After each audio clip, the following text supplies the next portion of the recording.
Oman সরকার আকামা মেয়াদ ৩ বছর থেকে বাড়িয়ে সর্বোচ্চ ১০ বছর পর্যন্ত করার সিদ্ধান্ত নিয়েছে। পুলিশ ও কাস্টমসের মহাপরিদর্শক সম্প্রতি সংশোধিত সিভিল স্ট্যাটাস আইনের আওতায় নির্বাহী প্রবিধানের কিছু ধারা পরিবর্তন করে নতুন নিয়ম জারি করেছে।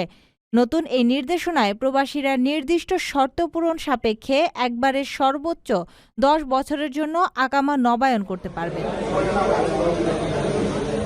নবায়নের জন্য নির্ধারিত ফি প্রতি বছর ৫ ওমানি রিয়াল, অর্থাৎ একবারে ১০ বছরের নবায়ন করলে মোট ৫০ ওমানি রিয়াল ফি দিতে হবে।